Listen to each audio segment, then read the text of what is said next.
Bismillahirrahmanirrahim. Itu sampai Rasulullah tidak pernah kelihatan lebih tua ketika turun ayat, kecuali dengan turunnya ayat ini. Jadi ada riwayat dari sebagian orang-orang soleh, walaupun ini bukan hadis ya, sehingga memang tidak bisa jadi pegangan, tapi bisa jadi pelajaran ya, bahwasanya Rasulullah tatkala turun ayat, beliau kelihatan lebih tua. Kemudian rambutnya beruban lebih banyak. Maka sahabat tersebut bertanya kepada Rasulullah, kenapa demikian? Maka Rasulullah menjawab bahwasanya surah Hud dan saudara-saudaranya itulah yang telah membuat beliau tampak lebih tua. Terus ditanyakan yang mana? Maka kata beliau adalah fastaqim kama umirta wa man taba ma'aka wa la tatghaw innahu bima ta'maluna basir. Istiqomahlah kalian ya. Fastaqim alal amali bi amri rabbik wa du'ai ilaihi. Yakni istiqomahlah untuk melakukan perintah-perintah Tuhan kalian dan berdoa kepadanya. Jadi ini kalau Rasulullah sampai kelihatan tua, ini akan bisa kita simpulkan ini perintah yang berat. Sebagaimana orang ketika tertimpa sebuah musibah, tertimpa sebuah hal yang berat, maka akan kelihatan lebih tua. Kalau orang bahagia terus, itu akan kelihatan awet muda. Jadi kalau mau awet muda, ya berbahagia terus. Jangan tapi banyak berpikir. Karena kalau banyak perkara-perkara berat dipikirkan akan kelihatan tua. Wa man taba ma'aka, dan siapa yang bertobat bersama engkau, wala tatghaw, dan janganlah engkau melampaui batas. Tatghaw di sini la tujawizu ma haddahullahu lakum. Jangan kalian melampaui batas-batas yang telah Allah berikan kepada kalian. Dengan satu ayat ini saja kalau kita amalkan, insya Allah kita akan selamat. Kalau memang betul-betul. Yakni yang pertama, istiqomah. Dalam arti senantiasa menjalankan perintah Allah. Ya. Kemudian berdoa hanya kepada Allah, bukan kepada selain Allah, atau punya keyakinan ada selain Allah yang mengabulkan doa. Dalam sebuah hadis dari Abi Umar, dari Abdullah radhiyallahu an, Abi Umar Sufyan bin Abdullah radhiyallahu an, dia berkata, aku berkata, ya Rasulullah, kulli fil Islam qaulan la as'alu anhu ahadan ghairak. Katakan kepadaku satu perkataan dalam Islam yang aku tidak akan meminta lagi kepada selain engkau kepada seorang pun. Jadi cukup dengan satu nasihat ini saja, kata sahabat ini dalam riwayat Imam Muslim. Maka kata Rasulullah, nasihatnya adalah qul amantu billah tsumma istaqim. Katakanlah aku beriman kepada Allah, kemudian istiqomahlah.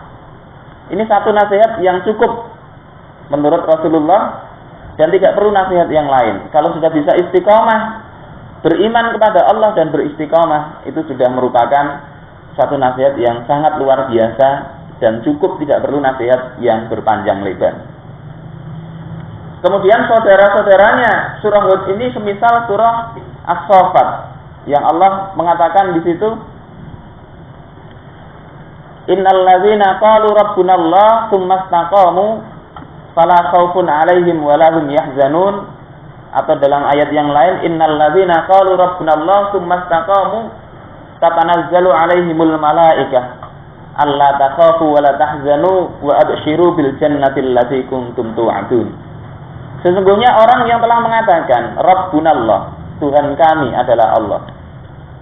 Kata Rabb di sini berarti adalah Tuhan ya kalau diterjemahkan. Cuma itu ya satu akar kata dari Rabba, yang artinya bisa membuat, pencipta, pemelihara, pendidik. Makanya ada istilah tarbiyah. Tarbiyah itu juga salah satu pecahan kata dari robba, artinya pendidikan. Siapa saja yang dia yakin ya, mengatakan bahwasanya Rabb kami adalah Allah, yang mencipta kami adalah Allah. Kemudian yang menjaga dan memelihara kami itu adalah Allah, yang mendidik kami adalah Allah. Tsumastaqamu, kemudian dia istiqomah. Dalam arti di sini tadi adalah ya, alal amali bi amri rabbik, dengan melakukan perintah-perintah Tuhan engkau. Jadi bukan hanya istiqomah dalam arti sekarang sering di maknanya disimpangkan. Yang namanya istiqomah itu terus menerus, ya, terus menerus. Jadi kalau orang berjudi, walaupun kalah tetap istiqomah kalau berjudi terus. Ini tidak pas. Ya. Makanya ada ihdinas siratal mustaqim, tunjuki kami jalan yang mustaqim, artinya yang lurus. Ya. Sama dengan i'tidal, sama lurus saja, tidak bengkok-bengkok. Jadi istiqomah itu tidak identik dengan terus menerus, ya. Tapi istiqomah itu identik dengan sama dengan melakukan amal ketaatan yang terus menerus. Jadi kalau bukan ketaatan dilakukan terus menerus itu bukan istiqomah. Walaupun mungkin bisa saja pakai makna bahasa istiqomah berbuat kemaksiatan, tapi nggak pas seperti itu. Jadi beriman kepada Allah, yakin betul bahwasanya memang Allah lah pencipta, pendidik, pemelihara, sehingga hati kita tidak bergantung kepada yang lain.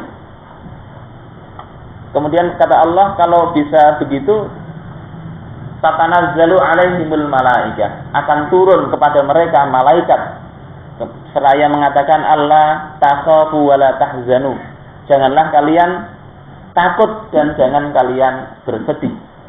Wa absyiru bil jannati allati kuntum tu'adun, dan gembiralah kalian dengan surga yang telah dijanjikan Allah kepada kalian. Kalau dalam ayat yang lain dikatakan ya, fala khaufun alaihim wala hum yahzanun, maka tidak ada rasa takut dalam diri mereka dan mereka tidak berduka cita. Ini orang yang beriman dan beristiqomah. Kemudian yang kedua, tidak cukup istiqomah, tapi di sini dikatakan wala tabghaw, janganlah kalian melampaui batas. Tabghaw itu melampaui batas.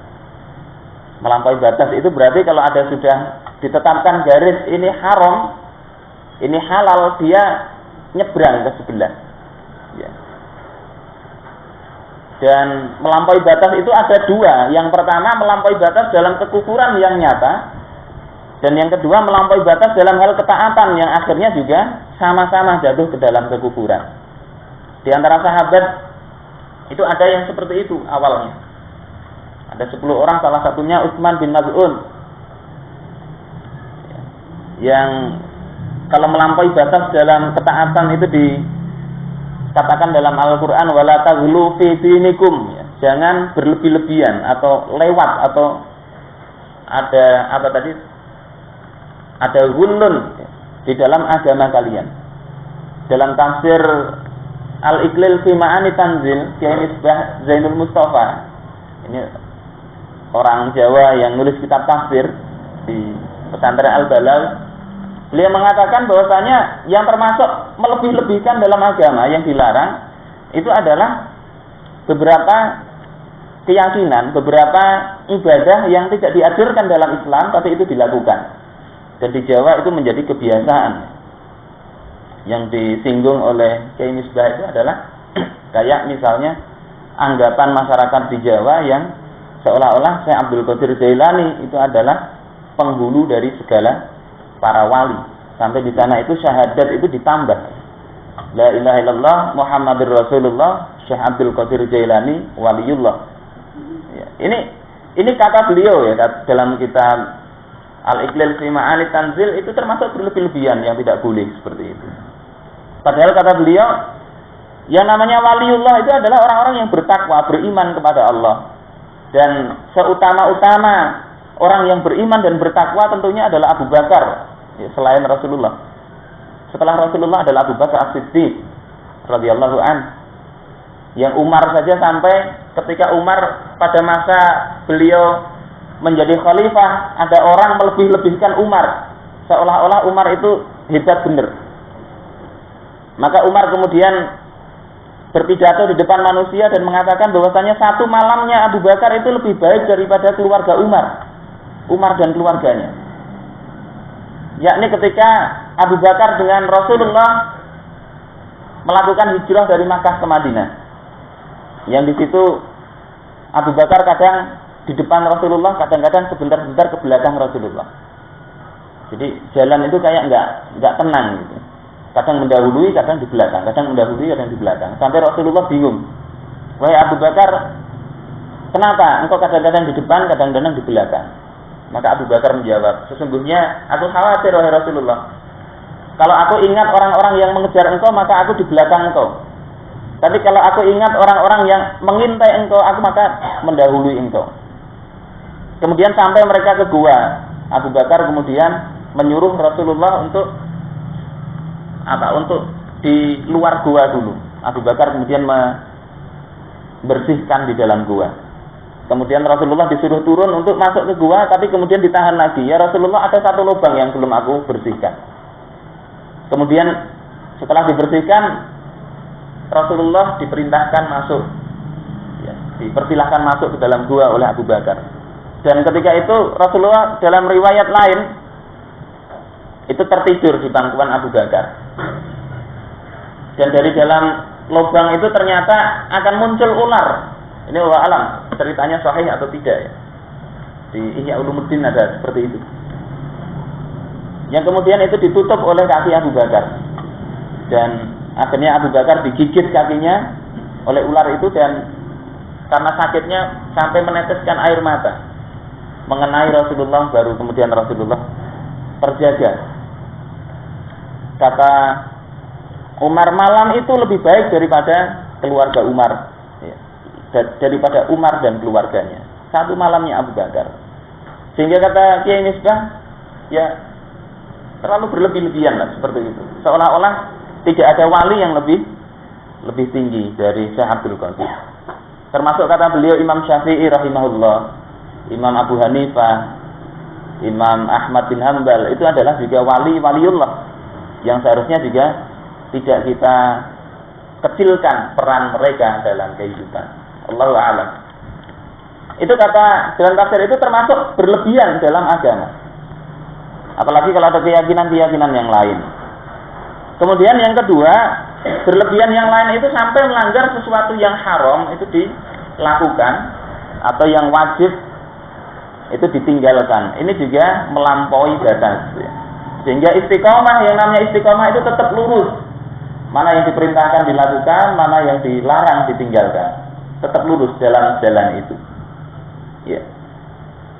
Sehingga kalau sekarang ya banyaklah mungkin hal-hal yang haram kemudian dianggap biasa, mulai pakaian, mulai bisnis, ya. Bisnis-bisnis yang masih yang haram maupun yang masih meragukan di dalam Islam itu juga banyak. Dan kita perlu, kalau mau istiqomah, hendaklah kita memilih mana bisnis yang sesuai dengan Islam, mana yang tidak. Kalau masih meragukan, hendaklah kita tinggalkan saja sebelum kita bisa mencari kejelasan dari aktivitas tersebut. Kemudian ayat berikutnya ayat ini sambungannya, innahu bima ta'maluna basir. Sesungguhnya dia Allah itu maha melihat terhadap apa yang kalian kerjakan. Jadi ayat ini menyuruh istiqomah, jangan melenceng kemudian dikasih tahu bahwasanya Allah itu tahu apa saja yang kita lakukan. Kita bersembunyi atau tidak, kita di dalam kamar yang gelap ataupun di dalam gua sekalipun, Allah niscaya mengetahuinya. Bahkan lebih kecil dari itu, Allah pasti mengetahuinya. Ini ayat 112 dari surah Hud, ya. Ayat berikutnya menyambung, ya. Wala tarkanu ilal ladzina zalamu fatamassakumun nar. Janganlah kalian tarkanu, ya. Tarkanu ini di sini diartikan la tamil qulubukum fil mahabbah wala tatma'innu ilaihim. Janganlah hati kalian itu condong. Ada mailun. Sebetulnya berbeda antara tamilu dengan tarkanu. Kalau tamilu itu ada kecondongan yang besar. Kalau tarkanu itu condongnya kecil saja. Hati ada rasa ingin sedikit saja. Ya.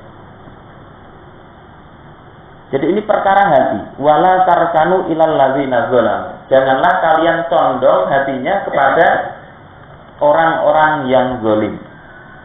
Ini kata Allah. Disuruh istiqomah, jangan melewati batas. Kemudian hatinya dilarang untuk menyukai kezaliman. Bukan menyukai kezaliman, tapi condong kepada orang zalim. Ini perintah yang sangat berat saya rasa dalam kondisi saat ini. Larangannya bukannya jangan berbuat zalim. Kalau jangan berbuat zalim kan masih mungkin ya, masih mudah mungkin. Ya, ada yang haram kita tinggalkan, ada yang subhat kita tinggalkan, ada yang wajib kita lakukan. Itu mungkin masih memungkinkan, masih enak lah. Tapi kalau jangan condong kepada yang zalim, itu artinya kita tidak berbuat zalim, tapi hati kita itu ada condong sedikit saja kepada kezaliman. Itu sudah di sini dikatakan fatamassakumun nar, maka kalian akan merasakan api neraka. Jadi ini luar biasa. Kenapa demikian? Karena yang pertama, orang itu berbuat zalim itu tidak serta-merta. Nggak ada mungkin orang begitu lihat orang zalim langsung berbuat zalim, tidak. Tapi yang pertama, orang berbuat zalim itu kan awalnya dari melihat. Saat melihat hatinya tertarik. Ya, tertarik, condong sedikit saja. Mungkin dalam pikirannya masih, oh itu haram, saya tidak suka. Kemudian yang kedua, melihat lagi. Hatinya sudah mulai, yang awalnya haram, yang kedua sudah mulai agak melemah. Ini haram atau enggak ya? Bertanya begitu. Yang ketiga, melihat lagi. Apalagi yang dilihat banyak. Di televisi, iklan lagi kan, misalnya. Maka yang awalnya haram tadi itu bisa hatinya, wah ini kan istilah, perbedaan pendapat. Masih tidak melakukan. Yang kelima, keenam, ketujuh bisa jadi dia melakukan kezaliman gara-gara berawal dari hati yang condong kepada kezaliman. Dan ini sesuatu yang sangat berbahaya. Rasulullah pernah bertanya kepada sahabat, ya, apakah tali keimanan yang paling kuat? Maka sahabat bertanya, Allah wa rasuluhu a'lam. Allah dan Rasulnya yang lebih tahu. Maka Rasulullah kemudian berkata, awsatul iman al-wilayatu fillah, al-wilayatu lillah. Yang tali keimanan yang paling kuat itu adalah adanya loyalitas kepada Allah. Loyalnya hanya kepada Allah. Bil hubbi wal bughdi fihi, yakni dengan cinta dan benci karena dia, karena Allah. Jadi hati itu bisa disetel. Kalau imannya kuat itu hatinya, kalau ini cinta dan bencinya hanya karena Allah Subhanahu wa ta'ala. Kadang kita salah kaprah, seolah-olah ajaran Islam itu hanya mengajarkan cinta kasih saja. Mau dizolimi, mau diapakan, harus suka terus. Kayak orang-orang Palang, yang ajarannya katanya cinta kasih. Beri pipi kanan, dipukul pipi kanan, kasihkan pipi kiri. Islam tidak seperti itu. Tali keimanan yang paling kuat itu justru harus bisa membenci karena Allah. Di sini dikatakan ya wala tarkanu ilal ladzina zalamu. Janganlah hati kalian itu condong kepada orang zalim. Condong saja enggak boleh. Seharusnya hatinya harus benci. Sebagaimana dalam Al-Qur'an juga ada Allah mengatakan ya ayyuhalladzina amanu la tattakhidhu bitanatan min dunikum la ya'lunakum khabala waddu ma 'anittum qad badatil baghdha'u min afwahihim wa ma tukhfi suduruhum akbar. Allah mengatakan bahwa orang yang beriman la tattakhidhu bitanatan min dunikum, janganlah kalian mengambil bitanah itu, kalau dalam bahasa Arab ada istilah batona, ada zoharo. Kalau batin ada zahir. Kalau batin itu sesuatu yang di dalam. Jadi jangan diambil sebagai orang-orang dalam atau kawan-kawan dekat min dunikum, orang-orang selain golongan kalian, orang-orang kafir, orang-orang munafik dalam hal ini, yakni kaitannya dengan Abdullah bin Ubay bin Salul. Jadi ini larangan karena sebagian sahabat itu ada yang suka kepada Abdullah bin Ubay. Maka ayat ini turun. La tattakhidhu bitanatan min dunikum. Janganlah kalian mengambil sebagai orang-orang dekat, orang-orang dalam. Yang namanya orang dekat itu ya tahu rahasia. Orang dalam itu tahu urusan dapur kita. Urusan dapur kaum muslimin. Itu dilarang oleh Allah. Kenapa demikian? La ya'lunakum khabala. Mereka tidak henti-hentinya memudaratkan kalian. Waddu ma'anittum. Mereka itu suka apa-apa yang membuat kalian susah. Jadi ini sifat musuh itu demikian. Ya. Kalau musuh itu suka, artinya kita itu sedang dalam kesulitan, mereka dalam kesukaan. Ya kayak orang main catur. Kalau musuh kita senyum-senyum, kegirangan, itu artinya kita telah salah jalan. Ya. Ini pasangan hampir sekatmat. Pasti senyum-senyum itu musuh kita. Hakikat musuh itu seperti itu.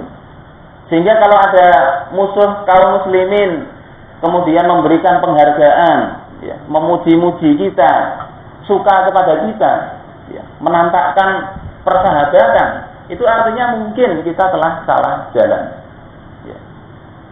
Indonesia misalnya dapat embargo militer dicabut, kemudian macam-macam lah, dapat penghargaan ya dari Amerika. Ini artinya salah jalan kita itu, mungkin salah jalan. Ya, kita bisa lihat saja apa saja yang telah mereka ambil dari kita, mulai cepu, freeport dan seterusnya. Jadi mereka suka kepada kita, itu artinya kita telah keliru. Dalam Al-Quran begitu, sifat musuh itu senantiasa suka kalau kita dalam kesulitan. Ada sebuah, kalau dulu itu ada cerita anak-anak. Ini tapi bukan dalil ya, nggak ada riwayatnya. Ada kancil dengan sebuah burung yang membawa cincin yang sangat mahal. Jadi kancil itu ingin dapat cincinnya, maka dikejarlah burung-burung itu, burung yang bawa itu. Karena beda alam, satunya udara, satunya darat, dikejar ke sana kemari nggak dapat. Akhirnya kancilnya mikir, ini kalau saya kejar terus nggak akan ketemu. Akhirnya dipuji-pujilah burung itu, bahwasanya suaranya merdu, bahwasanya kancil sangat suka kepada burung tersebut. Setelah dipuji-puji, aku ingin sekali mendengar suara yang merdu dari engkau. Akhirnya burungnya berkicau dan jatuhlah cincin yang ada di paruhnya tadi. Ini bisa seperti itu ya. Orang-orang munafik itu kadang seperti itu. Dia memuji kita kalau kita itu keliru.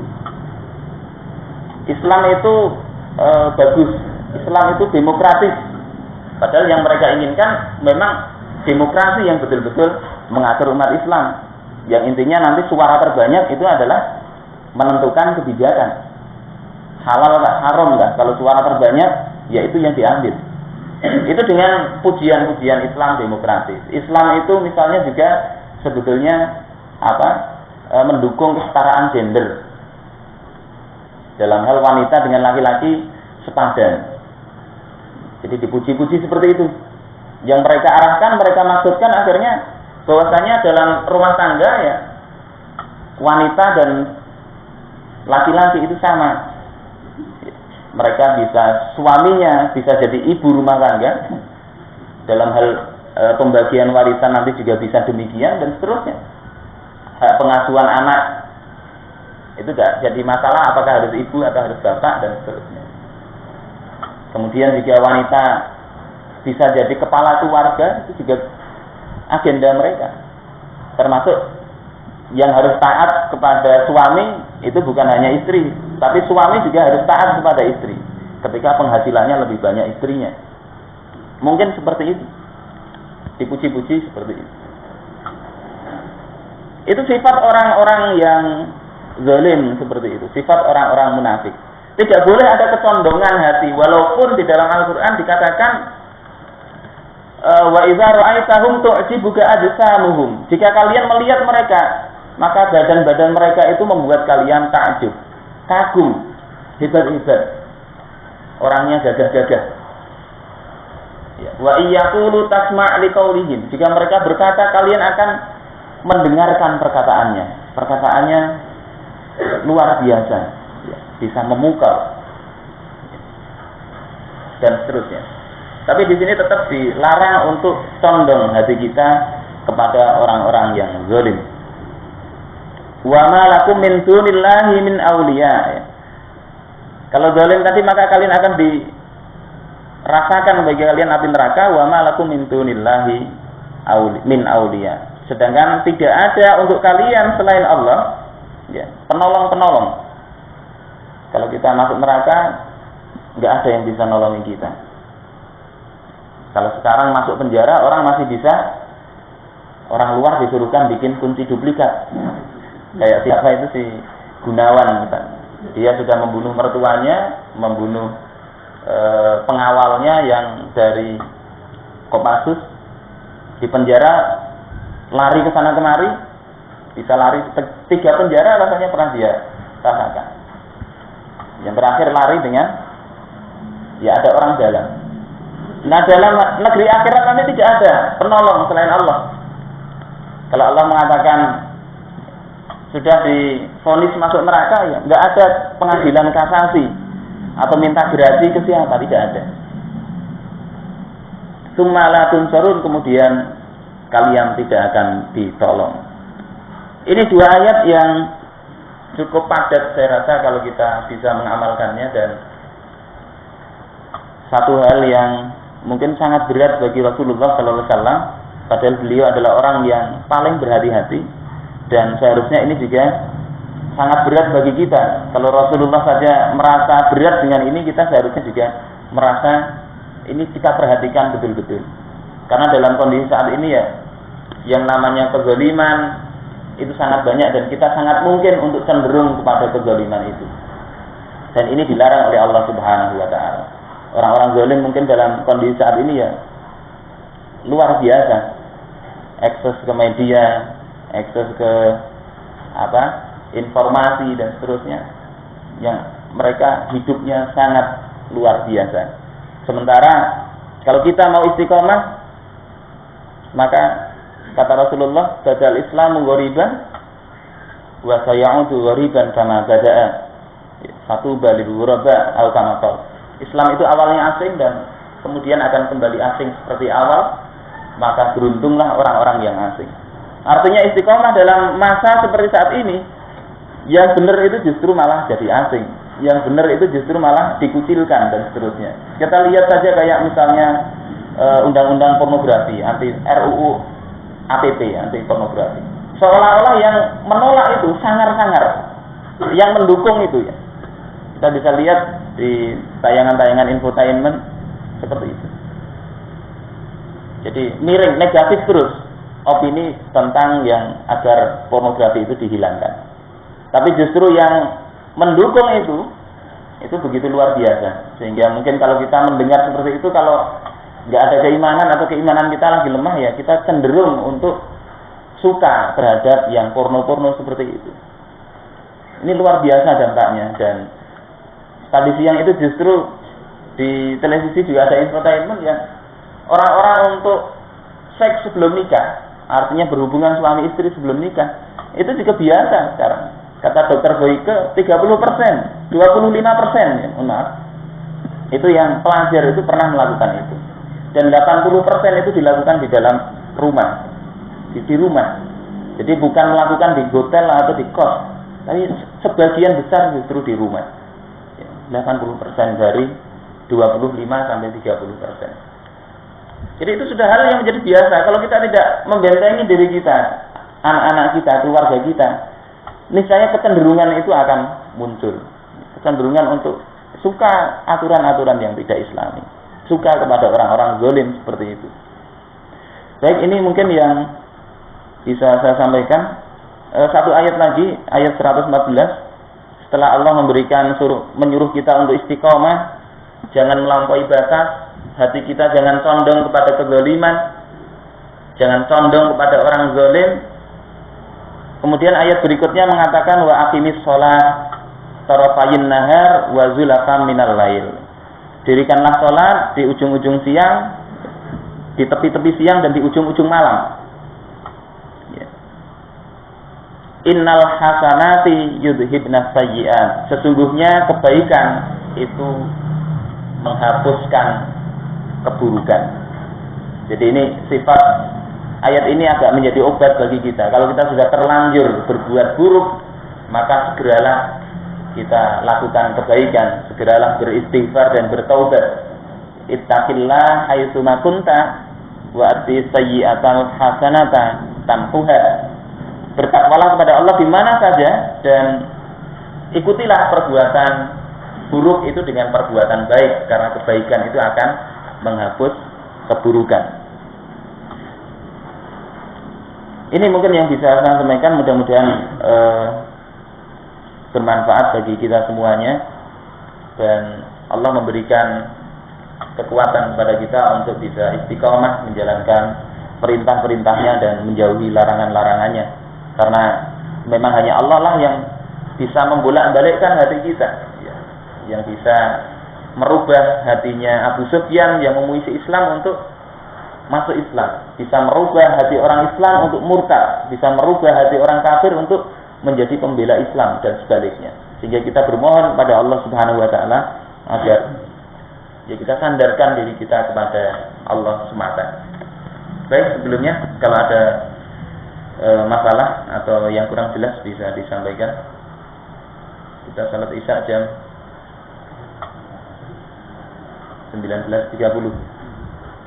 Masih ada waktu 6 menit, kami persilahkan. Ada tambahan mungkin?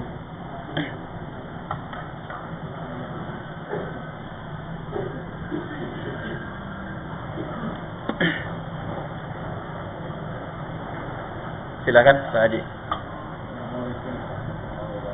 Waalaikumsalam warahmatullahi wabarakatuh. Mengenai RUU pornografi. Nggih. Ternyata ada beberapa tokoh Islam yang kelihatannya mendukung jangan RUU pornografi itu.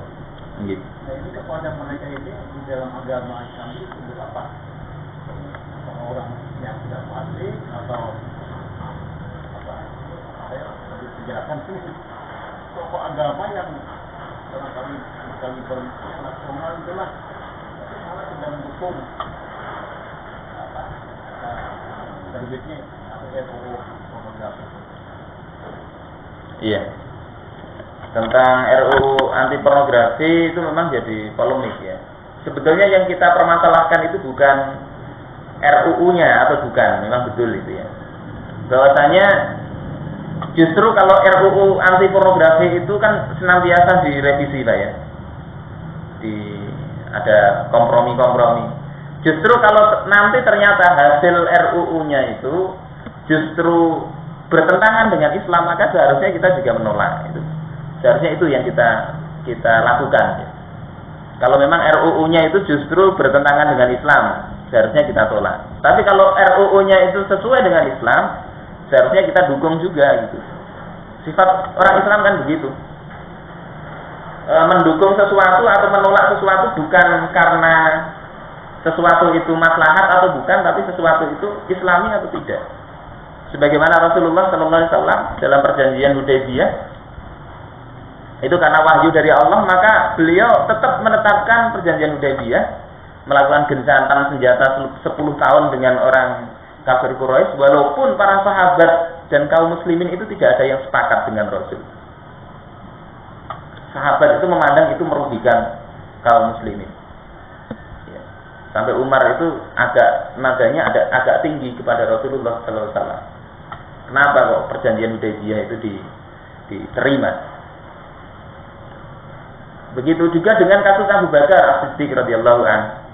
Ketika beliau diangkat sebagai khalifah, beliau itu mengerahkan pasukan untuk memerangi orang-orang yang menolak membayar zakat dengan alasan bahwasanya zakat itu tidak wajib bagi mereka. Itu dihukum oleh Abu Bakar sebagai orang murtad, mengatakan zakat tidak wajib. Padahal mereka juga punya alasan. Alasannya apa? Ya dalam Al-Quran perintah untuk mengambil zakat itu kepada Rasulullah. Khudz min amwalihim shadaqatan tutahhiruhum wa tuzakkihim biha. Ambillah dari mereka sedekah atau zakat. Kata khudz ini adalah fi'il amar. Kata perintah yang diperintahkan oleh Allah kepada Rasulullah. Sehingga alasan mereka kalau Rasul sudah meninggal, tidak ada lagi yang diperintah oleh Allah. Abu Bakar tidak disuruh. Makanya zakat tidak wajib gitu. Akhirnya mereka dihukum murtad oleh Abu Bakar dan diserang, dikirim pasukan. Itu pun kaum muslimin tidak sepakat dengan Abu Bakar. Umar yang biasanya kalau ada orang macam-macam langsung nyabut pedang, itu pun tidak sepakat dengan Abu Bakar awalnya. Kata Umar, apakah engkau akan memerangi orang yang telah mengatakan la ilaha illallah Muhammadur Rasulullah? Ya, orangnya sudah bersyahadat, kok engkau kirim pasukan oleh Abu Bakar? Tapi kata Abu Bakar, ya dalam hadis itu kan ada illa bihaqqiha. Umirtu an uqatilan nas hatta yaqula la ilaha illallah Muhammadur Rasulullah fa in qalu la uslimu min dima'ahum wa amwaluhum illa bihaqqiha. Kalau mereka mengatakan la ilaha illallah Muhammadur Rasulullah, terjaga darah dan hartanya kecuali dengan haknya, yakni dengan hak Islam. Ya, kalau dia memang oleh Islam tidak terjaga lagi darah dan hartanya, ya berarti tidak dijamin oleh Islam. Itu juga ditolak oleh kaum muslimin, tetapi Abu Bakar tetap melakukan kebijakannya dan akhirnya kaum muslimin menerimanya. Begitu juga tatkala Umar bin Khattab, beliau sebagai khalifah menetapkan kebijakan tentang mahar. Mahar tidak boleh lebih dari 400 dirham. Maka seorang wanita protes kepada Umar, "Laisa laka hadza ya Umar." Ini bukan hak engkau wahai Umar. Amma sami'tu qala Allah Ta'ala wa ataitum ihdahunna qintaran fala ta'khudhu minhu syai'an. Aku telah mendengar firman Allah, sedangkan kalian telah memberikan kepada istri-istri kalian qintaran, harta yang banyak. Di situ Allah tidak membatasi harus 400 dirham. Ya, fala ta'khudhu minhu syai'an, dan janganlah kalian ambil sesuatu pun dari yang kalian berikan. Diprotes Umar oleh seorang wanita. Akan tetapi kemudian Umar berkata, "Aqabat imra'ah wa akhta'a Umar." Wanita ini betul, Umar yang salah. Dari banyak hal tadi kita tahu bahwasanya penolakan atau tidak itu alasannya hanya satu, yakni apakah ini sesuai dengan Islam atau tidak. Nah, berkaitan dengan porno, ya membuka aurat, apalagi sampai aurat-aurat yang sangat aurat.